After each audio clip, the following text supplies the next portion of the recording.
No matter how dark things seem to be, or how desperate it seems, there is something you should know. Let the love of God still flows.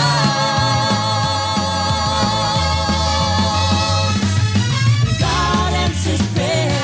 You need to know He's always there. When you stand in faith and pray, believing, trust in God and you start receiving, to know how much He cares. God answers, oh God answers, God answers prayer. Jeremiah 33:3 says, "Call unto me, and I will answer thee, and I will show thee great and mighty things thou knowest not." Join us now to hear great and mighty things that have happened in the lives of people who have been changed through our Lord Jesus as they share their testimonies of how God answers prayer. Welcome to God Answers Prayer. I'm Linda Tiano, your host today. And wow, we've got a great program today. And I know that, some of you, maybe you've just felt like you're just kind of stuck in the mud and you're not sure what to do with your life. And God's got a plan for you. I mean, He tells us that He's got plans for us. And actually, one of Blackie's favorite scriptures was, "Call unto me, and I will answer you, and I will show you great and mighty things that you know not of." We're going to be hearing about some of that today. Today on God Answers Prayer, you will meet Philippi, Executive Director of Far-Flung Tin Can, who believes that anyone, anywhere can make a difference on the mission field. Kyle will talk about how the pastor, the videographer, and the worship leader, the donator, and the songwriter, the missionary, and the dreamer can make a difference in today's world by sharing the love of Jesus Christ. We're going to be right back with Kyle right after this message.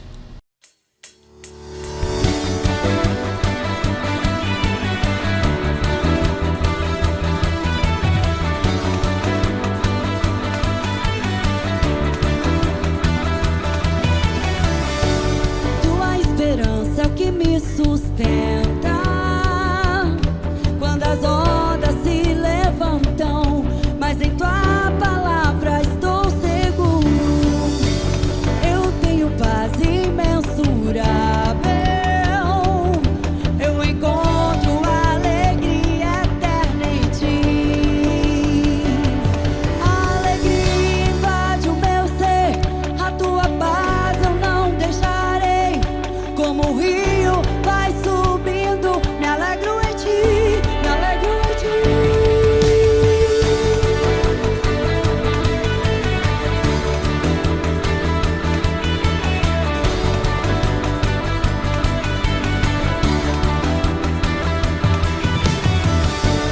I know mercy that has triumphed, and now I say redeemed, 'cause His blood has washed me clean. I know the man who's conquered sorrows. He's a joy I found that will never fade away. I've got joy down in my soul. I got a peace I won't let go, like a river rising higher. I've got joy, I've got joy, I've got joy down in my soul. I got a peace I won't let go, like a river rising higher. I've got joy, I've got joy.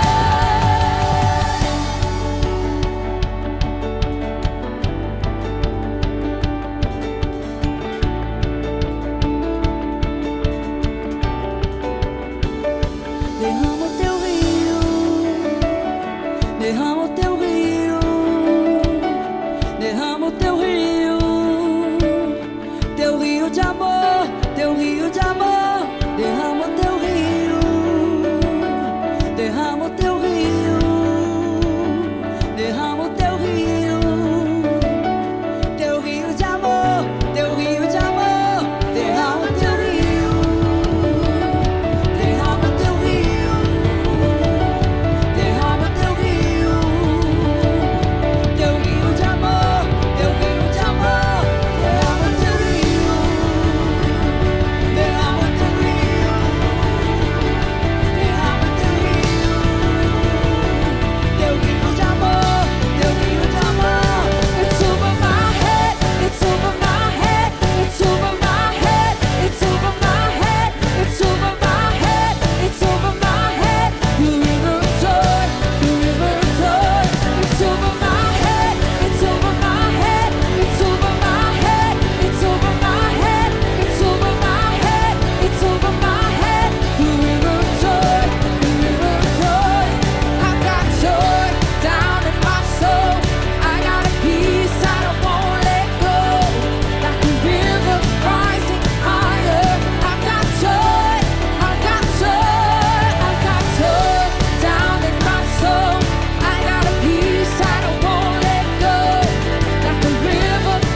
That was Far-Flung Tin Can with the song Joy. And we're so delighted to have Kyle with us today. And Kyle, tell us a little bit about that song, because was that a spontaneous worship song? That was planned, but we always start with a plan and then it just gets expanded out. And, you know, that was recorded 500 miles into the Amazon jungle. We brought 53 people from around the world for a project we call the Together Project. So we had missionaries from all over, from Mozambique, Africa, from the Arctic, from Brazil, from Guatemala, from Ecuador. Everybody came together, and then we sailed for days. Wow. And it was part of a bigger project, ministering, but we included worship throughout it. And so we just cleared a space. We were actually supposed to, I went and scouted it out a year and 1 month earlier, and I found a sandbar. I'm like, this sandbar is going to be amazing. Well, I didn't realize that the tide changes so much within a month that the sandbar was gone. Yeah. So we had to clear out. We were like, okay, and we just cleared out a space in the jungle, set up all the chairs, ran an extension cord from the boat, duct taped it together, and hit record. And surprisingly, the Lord was able to produce something like that. So tell us about yourself. I mean, growing up, where did you grow up? Yeah, lived my whole life in Ohio. Uh-huh. My parents have been pastoring the same church for 39 years. Wow. And so being a pastor's kid, raised in church, hadn't been on a missions trip, but had really been involved in ministry in different ways my whole life. Went to college and then somehow dove right headfirst into missions. So you're one of those PKs that didn't to kind of stray for a little while. Yeah. It seems like there's no middle ground with PKs. Yeah, right. Either it's one direct way or the other. And Right, yeah. thankfully, we had a good family background. Yeah. And stayed close to the Lord. And Well, truly the Lord got hold of your heart. Yeah. When did that happen? from a young age, never had like a straying away. Yeah. Like I said, my parents were in full-time ministry, but was not neglected in the family aspect. And so I think that's where a lot of PKs that maybe turn bitter or things like that they didn't have a good family dynamic. Right. And so almost become bitter against ministry, and never felt that and enjoyed it. Wasn't planning to do ministry. I always thought I was going to do Hollywood and do TV and video, and that's what I loved. And I would support people who do ministry. So tell us about how did you come to go on your very first missions trip? Yeah. When we were in college, I was in a traveling worship choir. I was president of the choir, and we did it. It was kind of a missions trip. Yeah. I mean, for all intents and purposes, it was a missions trip, but it was very comfortable. It was mainly singing in churches in Ecuador. Right. But we did go to a feeding ministry and help them like repaint their building. And I saw the poverty, and I saw the kids, and I saw the lack of attention that the kids get because they were clinging onto your arms, and I had never seen that. And so that definitely kind of made me aware of what missions could look like. And then it was about a year later, I'm on my way to class, and I parked the car and literally wasn't praying, didn't have a spiritual moment, I hadn't been fasting, just literally I turned the car off and I saw visions of me videoing missionaries. Just like I got a download of just images. And it really threw me for a loop, so much that I turned the car back on, didn't go to class. I went to a Mexican restaurant that I always went to, and I just start writing down stuff for 2 weeks. It was that big of a moment that I was calling people like, okay, this is what I'm doing. Just a 180. Okay, I'm going to video missionaries. I didn't plan on starting a missions organization. I didn't know anything about a nonprofit or humanitarian. I didn't know that side of it. I hadn't been really on a missions trip, a real missions trip. But I thought I'll come alongside someone who knows what they're doing, and I'll video for them. And nobody wanted me to video for them. And I kept trying to open that door, and it would not budge. And eventually I was like, okay, nobody's going to take a chance on me. I guess I'm going to have to like really do this. And so here I was like, okay, I'm going to write some letters. I got to come up with a name. And I thought, I'm going to come up with a name that makes people ask questions. Which, it's a blessing and a curse, because there's days where I don't want to talk about missions and ministry. I'm just at the bank, or I'm somewhere and someone's like, Far-Flung Tin Can, tell me what that means. And I'm like, okay, here we go. But it did exactly what we wanted. We wanted to say, okay, what are we? And I said, we want to, through video, make it feel like you're having a conversation with a missionary. If you watch a 30-minute video or an hour video, by the end of it, you should feel like you have a relationship with that missionary, that you were just on the phone with them. So I was like, okay, let's play with something with like a long-distance phone call. And I thought, oh, those old string tin can phones when you were a kid, and you can play like you're on the phone. Well, what's the furthest string can phone you could have? A far-flung tin can phone. So I was like, okay, let's name this Far-Flung Tin Can. And now here we are. I mean, it's catchy to every generation, Yes. Really. I mean, it's not something that just defines you and puts you in a box. So, I had several people asking if it took me 2 minutes just now to explain the meaning. Now imagine when I go to countries where it's not English, and they say, explain to us what Far-Flung Tin Can means in English. I'm like, I have to explain what it means in English. And so but it has people asking, and if you Google Far-Flung Tin Can, you don't find any other ministries. It's just us for 50 pages. Top of the list. Yeah. That's wonderful. So, as you were, and you were saying when you turned the car off and you had these visions and you hadn't been praying, you hadn't been fasting, but you had established a very deep walk with the Lord, obviously. I mean, to me, that speaks of someone that has this relationship that's ongoing. It's like you don't have to set aside different times or ways of doing things. He's with you. Yeah. He's constantly with you, and he's constantly speaking to you. Yes, I mean, all the others are important, and we do them if he says do them, but there's just that knowing his presence, and he knows you, and he knows that he can trust you, and he knows that you will listen. Yeah. And I love that it doesn't have to be a super serious moment for him to speak. No. It's awesome. So tell us, what are the three big things about Far-Flung Tin Can? We kind of categorize. We do a lot of things. We have all these tentacles of, I'm a creative. And so I'm always like, hey, let's do this random thing. And we're like, okay. But it all kind of umbrellas under three things. Mission support. And so we partner with missionaries around the world that nobody would hear their story. Incredible people, but nobody has any idea they exist. And they're making a difference in a small village. So we want to raise awareness and support.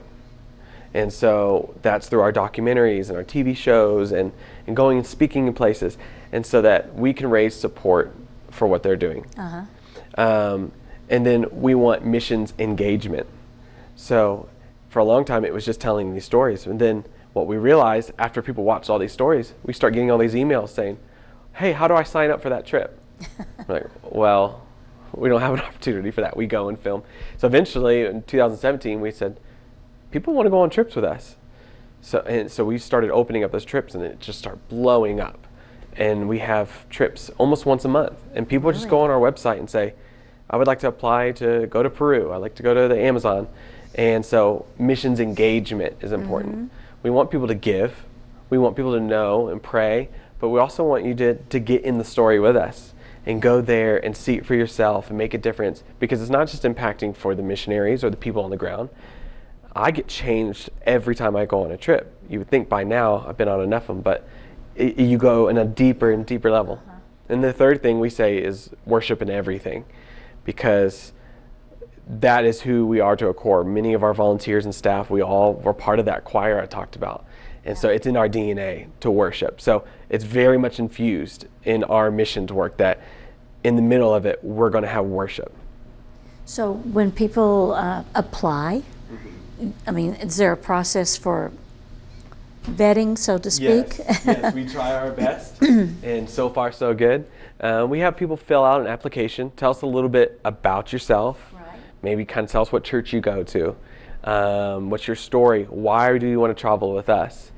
And at the end of the day, really people can put anything on paper, and we just pray, Right.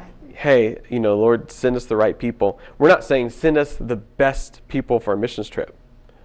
My goal is that everybody moves a little bit closer to God and to missions on a trip. Right.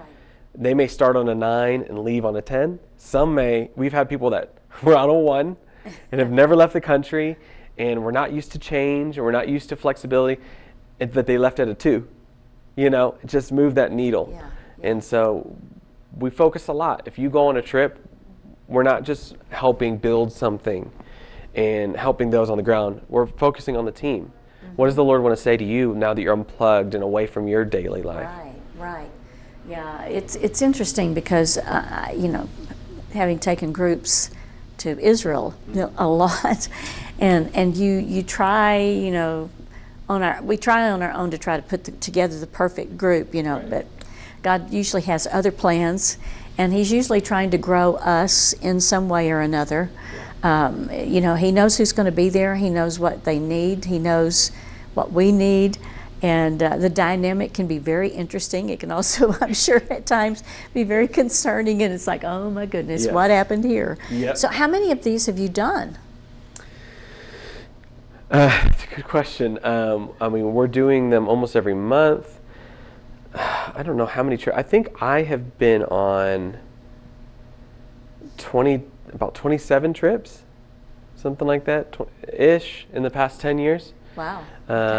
But they're growing so quickly, and now we got to the point where I can't lead them all, and we have other team members that are leading the trips, and Multiplication. yeah, and so we're training them. Hey, this is what a trip looks like, and they're leading them, and Well, let's face it, time is short. yeah, And it's time to reach out to these groups and to be able to do things. So I know that worship is really important in the mix of all this, but tell us a little bit about you with regard to worship. Mm-hmm. You mentioned earlier that you had been a part of a choir that traveled. yes. So where did that love for worship begin? It really started in that choir. We had a director. He died during our time in the choir, and we got another director who was great, but they just instilled so much into us on what worship is, and it really just created a culture within me, within the others, that even though I went on to something that's not musical for the most part, it carried throughout.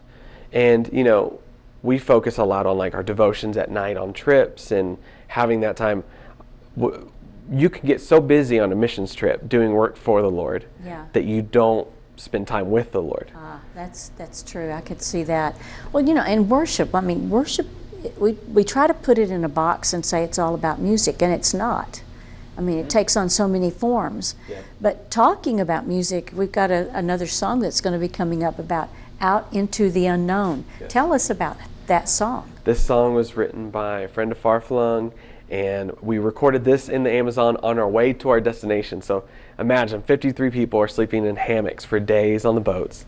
And so we would just get together to clear big space in the middle and just sing songs of worship as we travel deep into the jungle. And so what you're about to see is completely recorded in this moment in the jungle. Wow. So we're going to go to that song, and as you listen to it, just drop everything right now. Maybe you can open your eyes, you can close your eyes. I'm sure if you open your eyes, you're going to see things that are going to make a difference. But allow the Spirit of God to really touch your heart and just see what He's saying to you in this moment, out into the unknown.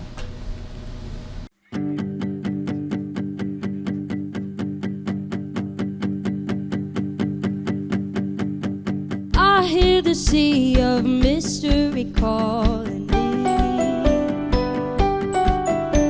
but I've made my home on the line of normality.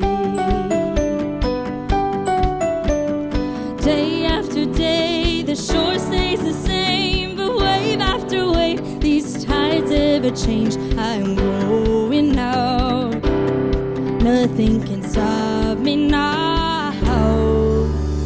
Suspension of discovery won't ever be enough for me. Ankle deep, I'm never satisfied. I feel the water turning now, my time is coming back for a feet calls so deep, I won't miss it this time. Here we go. Out into the wide open unknown. Out in the unknown. Out in the unknown. Out in the unknown. I feel the current rising beneath my feet. Walking on water is just the beginning. Day after day, your love stays the same, but wave after wave, these tides ever change. I'm going now, nothing can stop me now. Out into the wide open unknown. Out in the unknown. Out in the unknown. Out in the unknown. Diving into the depths of your goodness, drowning beneath the weight of your presence, lost in the sea of your glory. All I know is you'll always be for me. Diving into the depths of your goodness, drowning beneath the weight of your presence, lost in the sea of your glory. All I know is you'll always be for me. Diving into the depths of your goodness, drowning beneath the weight of your presence, lost in the sea of your glory. All I know is you'll always be for me. You'll always be for me. Hey, hey, hey.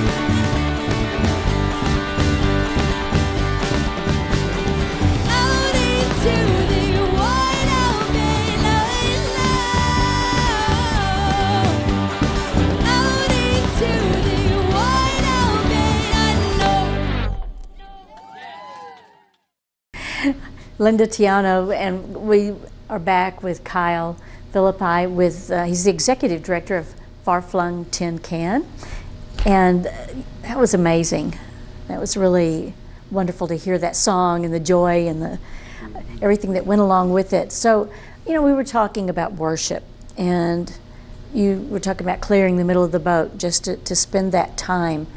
And what does worship do for you? Yeah. I know on a ministry level, it makes everything easier, right? It feels like God kind of just jumps in and takes the legwork. Some of these moments where we're at our most tired is where we don't want to worship. We have nothing in our tanks, but then the Lord fills it up. And worship just is like a reset for me. It just gets, you get bogged down in details and life and worries, and then you just stop, and it's almost like the old song. It says, "And the things of earth grow strangely dim," right? It just kind of just narrows your focus in. You draw close to Him, and God just makes everything just so much easier. The problem doesn't go away, but it does. It just brings a peace, and it brings a closeness. Sometimes it brings strategy. It's necessary. You plug into the source. That's right. Who is the problem solver? That's right. That's right. So, yeah, that's so good. I think about the fact that, literally, we were created in His image, and He tells us in His Word, He actually rejoices over us with singing, and He sings songs of deliverance over us. So, it's just an innate part of who we are when we get plugged in. That's right. So where are you right now? I mean, what countries are you visiting, or have you visited most recently? So last year we didn't travel very much. In case you didn't know, there was a pandemic. Yeah. Um, It even affected those far reaches, yes, right? just us getting there. Yeah. But we didn't take a break off, and we fed people. That's kind of the emails we were getting, just saying nobody can work. All the sources of income are gone. There are people that don't have government issued numbers that the government's going to help them. And so we've been feeding people all year long. We did a bunch of fundraisers. And then starting at Christmas last year, we finally started traveling again. We've been to Ecuador twice. We've been to the Arctic. We went to Mozambique and Zimbabwe this summer. We went back to Ecuador this summer. Just 2 weeks ago, we were in Peru. So we're starting to see the travel again. The trips look different. The needs didn't go down during the pandemic. You know, Right. you would almost think like, this isn't a time to travel. The needs went up.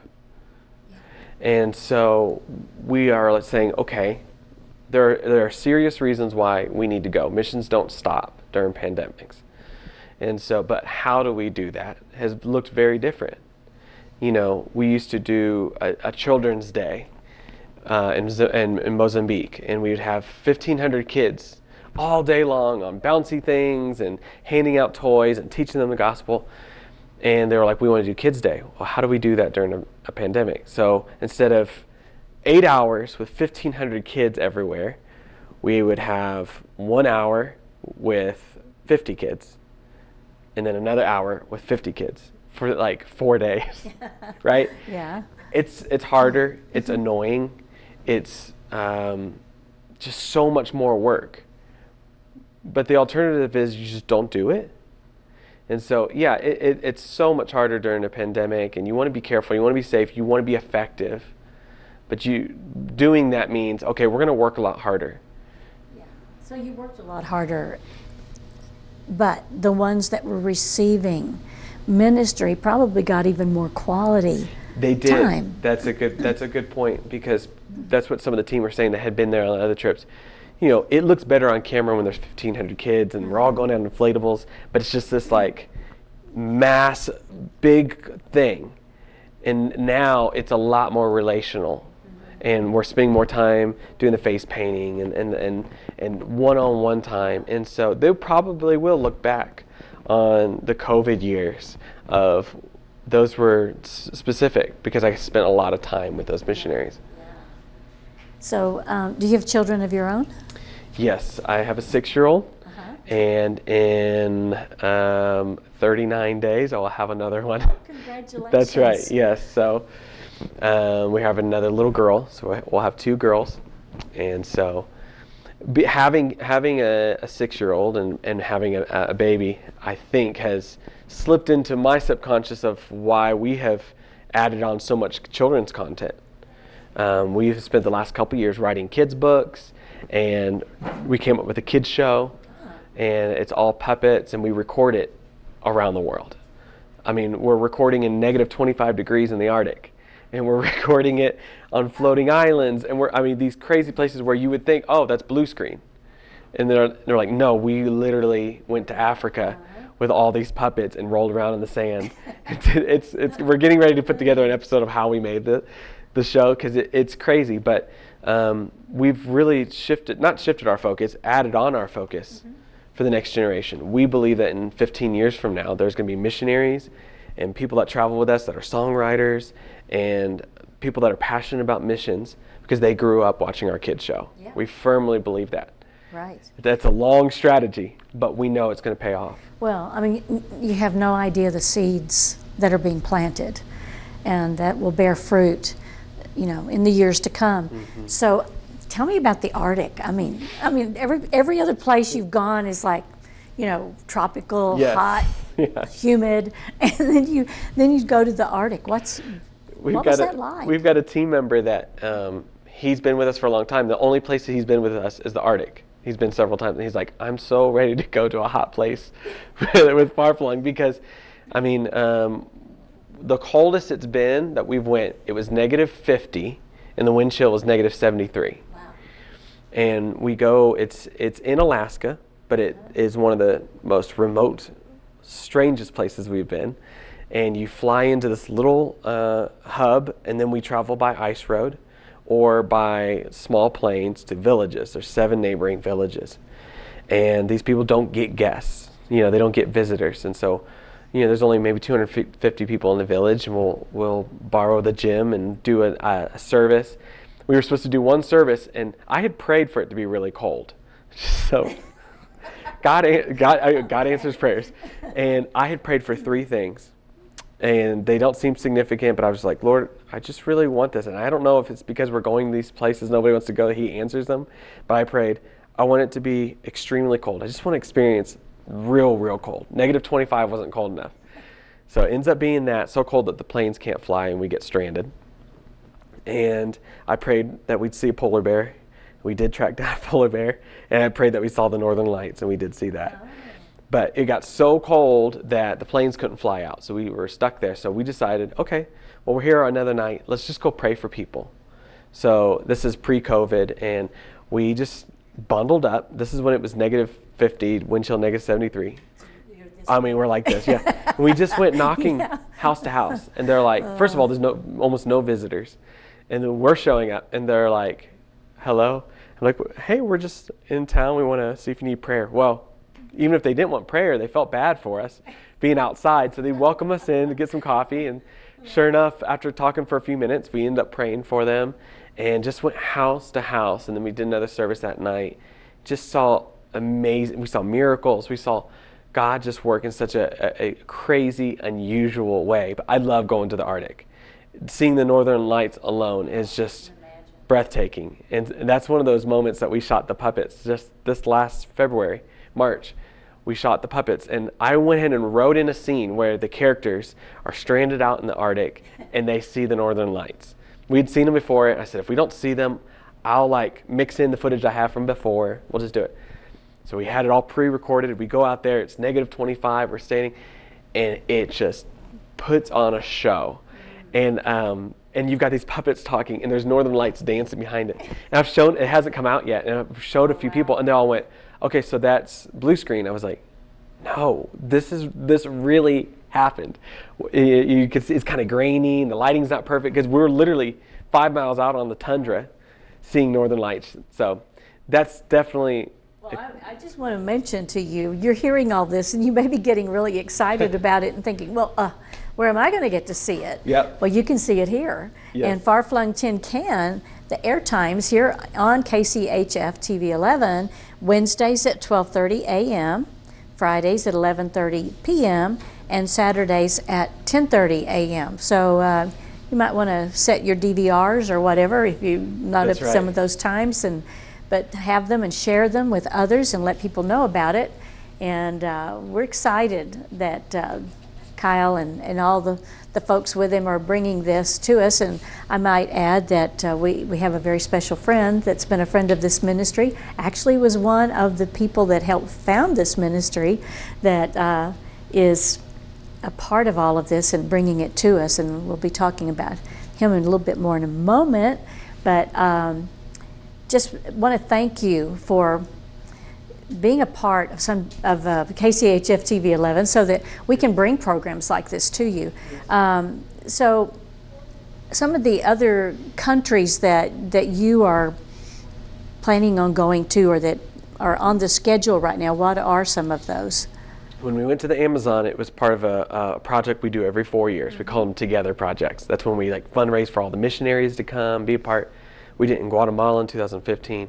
We did it in the Amazon in 2018. Next year's the next Together project, and it's Japan. Japan. And wow. so we've been scouting and working and trying to figure out how we do it, because this is a project where we bring all the team, all the missionaries. We say missionaries. Most of them are not missionaries. Most of them are Ecuadorians working in Ecuador, or Mozambicans working in Mozambique. We say missions because we're traveling, but so we give this opportunity for some of these people that have never left their own country to go minister with other missionaries. And so we're fundraising for that, and so we're bringing 95 people to Japan from all over the world. And we'll be all over the country of Japan recording an album. We're going to be recording at Fukushima, which is where the nuclear power plant fell. Right. And everybody's afraid to kind of go back and live there. And we're going to go there and declare life and That's freedom right. Clear the air. in just an empty city. We're Yeah. going to a place they call the Suicide Forest. And it's at the base of mountain there, and people go there in desperation, and they lose all hope, and they go there. It's a designated place to go kill yourself. Wow. And I visited it, and it's kind of what started the idea of the project. And we're going to go in the middle of that forest and sing life over there, so that when someone Amen. goes there Amen.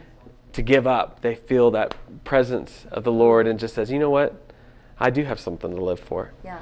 I believe the Lord's going to give you a special song for that. Yes. Yeah. So we're That's excited. gonna So that's break the next chains. Yeah. new place. We're also trying to get into the Philippines. A lot of Asia is shut down right now, and Right. we're supposed to already have been in the Philippines. So we just put an earmark on it. We're Yeah, we're there still you coming. go. So, I mean, this is not something that's inexpensive to do. No. I mean, you mentioned fundraising. Yeah. So how is that going? I mean, just the fact that you have to go and do some scouting. I mean, there's a lot of things in preparation before the actual time that you're there. So Luckily, thank God, we've got people that respond to the videos, respond to what we're doing. They know that it's for a good work, and so we have churches that partner. We represent missions for churches in our partnership program. Then we have individual donors. People just go on the website. They click $20 a month or however much a month, and that's what keeps us going. That supports all these trips, and you can go on a trip and be a part and see it for yourself. But it's all just donor based. now you've got a website, right? Yes, you can go to farflungtincan.com and see all the projects we have. You can click on the map and see where we're going, and watch videos. Our YouTube channel too. If you just YouTube Far-Flung Tin Can, we're it. You won't find anybody else. Okay, And you great. find our music videos and all that. But yeah, if you want to get plugged in, you want to go on a trip, sign up for a trip, or you want to donate, farflungtincan.com. Wow. Okay, so we've got another song. Okay. And this one is Because He Lives. Yes. And it's sung in another language. This is in Portuguese. Tell us about that. We're sitting around the campfire in the Amazon. We're officially done. And there's a man there who's a pastor from Brazil. I love his voice. He had sung on the first project. He only speaks Portuguese. Just has this smooth voice. And we had another girl there that sings in Portuguese. And honestly, I love the Gaithers. I'm not sure if you're familiar with the Gaither. A lot of Far-Flung doesn't seem Gaither-like, but the homecomings really helped shape what the Together projects were. Okay. And we're sitting there, we're done. I just said, we had a guitar. I said, can you just sing us something in Portuguese? And he chose Because He Lives. And it's just, it was just such a beautiful moment. It was over, the pressure's done. She's like, just record this, whether we use it or not, let's just record this. And I just love what came out of it. Oh, wow. Well, we're going to go to Because He Lives, and let's listen and worship. Porque Ele vive, posso crer no amanhã, porque Ele vive, temor não há, mas eu bem sei, eu sei que a minha vida está nas mãos do meu Jesus, que vivo está. Deus enviou seu filho amado pra nos salvar e perdoar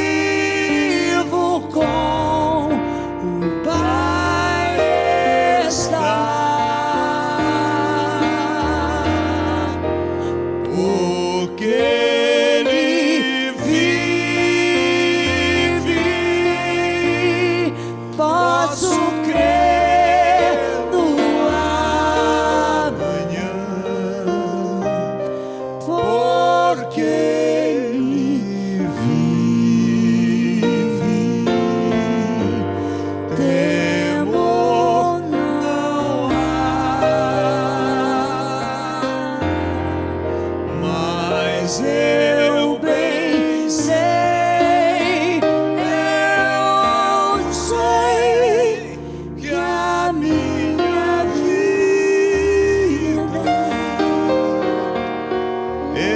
está nas mãos de meu Jesus, que vivo está. E quando enfim chegar a hora em que a morte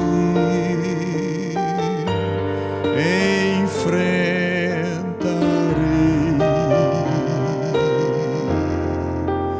sem medo então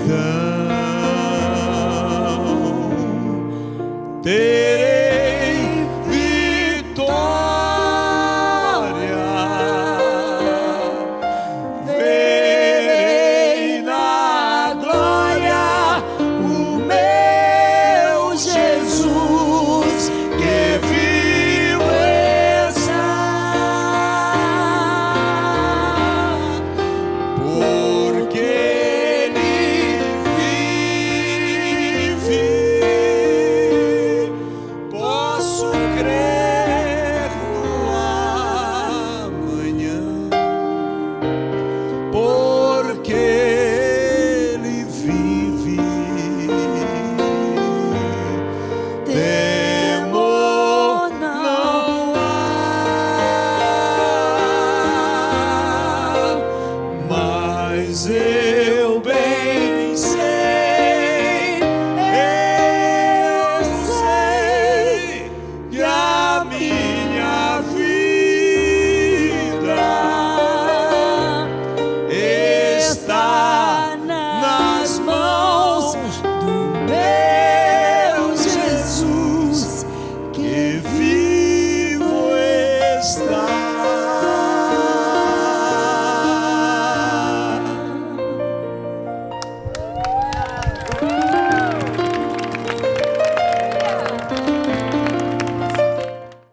Linda Tiano here, and I'm with Kyle Philippi, and that song, Because He Lives, you know, I mean, that song has been around for a long, long time, and yet when I hear it, there's just something for me personally that it's all about Him. I mean, it's like the gift that He gave us, you know, and so to hear it in Portuguese, wow.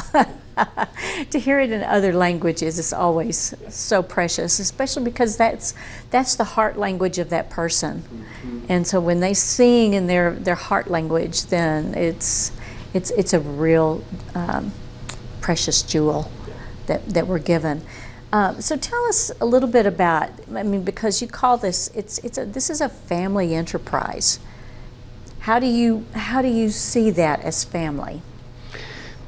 We're made up of about 70 volunteers, and it almost can seem cliche to say this is like a family, but I really take it that way as we bring in people that are helping be a part of the mission. I heard T.D. Jakes preach a sermon a long time ago, and it just so best puts how we view them. He said there's like 3 different types of people in your life: people that are for what you're for, people that are against what you're against, and then there's people that are for you.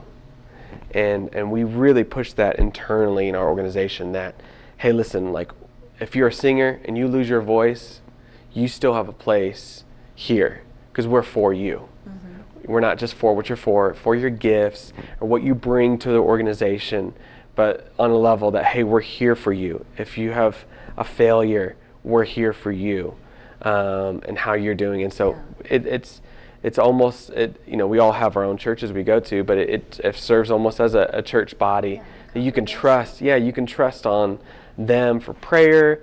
There are times where people in our team, they go through struggles they loss in the family or loss of a job.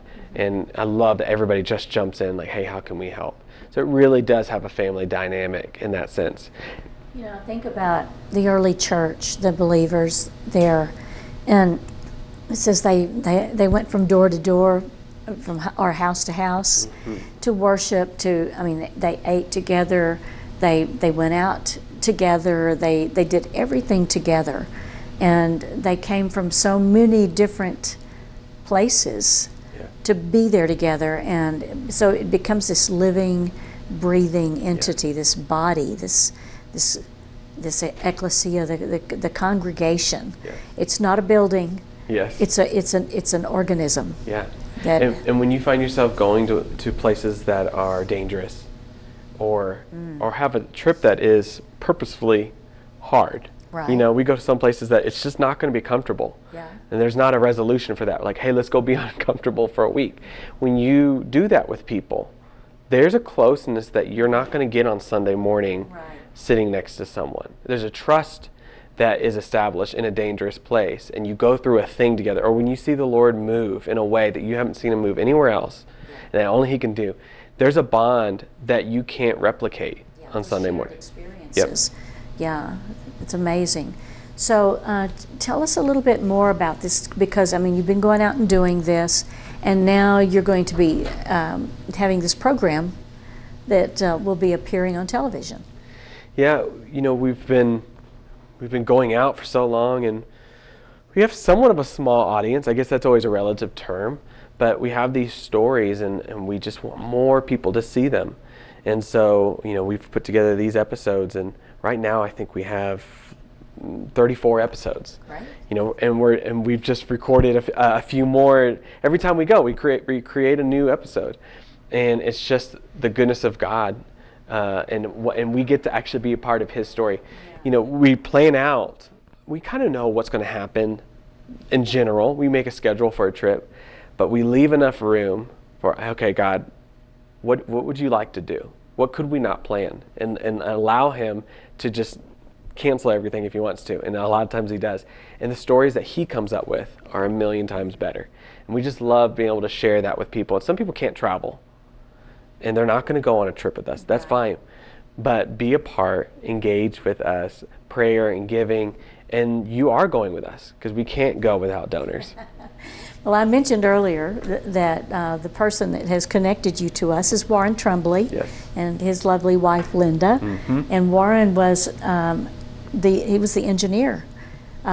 He was an engineer before he met Blackie, but then he became a part of this ministry and helped for many years before he went out on his own. So, how did you and Warren meet? It was just a few months ago, and he was at a Christian media convention in Dallas, and I couldn't go, and we sent someone from our team there, and they started talking about the Amazon, because Warren has been there and he knows exactly, and said, well, we love the Amazon too. And they connected, and Warren said, hey, let's stay in contact. And so we got on the phone one day. I keep looking over there because he's sitting right over there. We got on the phone one day, and we ended up talking about what we needed to talk about, and then we just talked about what we wanted to talk about, and then we just kept talking and really connected, and it's been great. It's been really great getting to know him and his wife. And beautiful people. Yes. Yeah.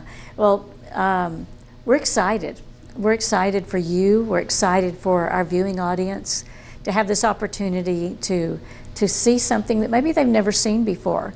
Some people, like you said, have been out onto mission trips. Some people have not, and maybe this will spark something in people that says, hey, you know, this looks amazing. It looks like fun, looks like hard work, but I think I could do this. Mm-hmm. And they have gifts. We all have gifts that can come together to make an event like this possible. Yeah. So tell us a little bit about some of the people that have joined you and their giftings. We've got a lot of different variations. You know, lots of songwriters. Uh-huh. A lot of them are creatives, and some are not. Some are builders, engineers. Okay. We've got people that are good at numbers, and some people that you don't want them near numbers. it's a whole collective of talents, but everyone has this goal of how can we advance the kingdom of God? How can we make a difference? And the gifts that I have, how can I use that to advance missions? And so it's just this oddball group of collection of people. It's like the Muppets of people, you know, just all different types of personalities going on trips together, and it just makes for a great team. Yeah. So most of these people have other jobs? Yeah. Most of them volunteer their time, and a lot of them are full-time ministry. Some of them have just regular jobs, and they take their vacation time. Just as of the last year and a half, it's been, the last year, it's been a little crazy that people have, you know, we've always had the conversation, I want to come on staff. I want to come on with Far-Flung. And I'm like, okay, well, I don't know if we're at that place yet where we can do that. So one person had the idea, and he just said, Brian, he said, what if I just raise my own money? There you go. And I said, I mean, okay. He was a pastor, successful pastor at a church, full-time for 10 years. He quit and just started fundraising. And then the guy who produces all of our music albums, he said, I can do that. And then one of our videographers who works at a mega church quit just a month ago. Another guy quit. Everybody just keeps quitting their job and fundraising their own salary. This has all been happening over the last year. So I did this full-time. I was the only full-time employee for 11 years. The rest were volunteer, part-time, contract. And then within the last year, we've run out of space in our office. and they're all just fun. It's the most bizarre thing, but it's just the Lord's timing, and something's happening right now. And so now all of a sudden we have this whole team, and they're all just up there, and it's just crazy. It's a surreal time. Yeah, I have a friend that she was at a youth camp in Oklahoma, Camp Yeshua, and she was talking about the fact that people were having this exact same conversation there about just knowing that God is calling them and that they have got to trust Him fully in every way, and being willing and seeing His hand move. It's like if there's a need here, He fills it. If there's an idea here, He brings it. And it's just living in His presence. I mean, literally trusting, like the disciples and some of the early guys, the apostles, you know, I mean, they had to totally trust Him for all their provision. And yet, look at what they did. Yeah. So, you know, this is amazing. Yes. And God is definitely up to something in this hour across the world, I believe. And so you're a part, and you've heard, and you started, and then all these people have caught that vision and the love of their Father, to the point that they know, where can I go from your presence? There's nowhere that I can be that you're not with me, that you won't provide for me. And that's a good place. Yes. That's a wonderful place to be. So again, you know, I just want to say thank you so much for being with us and sharing this vision. And if you don't mind, how old are you? I am 34. 34, okay. And you know, because we need people like you that will pick up the mantles and begin to walk with them and bring those fresh new ideas and things, you know, that are multi-generational, really. But you've got the energy, and you've got the tech information and all the other things that go with it. So I'm just asking you that you pray for Kyle and all of those that are a part of Far-Flung Tin Can, and that God will continue to bless them so that they can reach out to multitudes of others, that they will literally be multiplied in the nations. And we want to thank you for being a part of Sun Broadcasting, or with KCHF TV 11. And we thank you that you pray. We appreciate that so much, because prayer is the foundation of everything. And thank you for your support financially. So today, may the Lord bless you and keep you.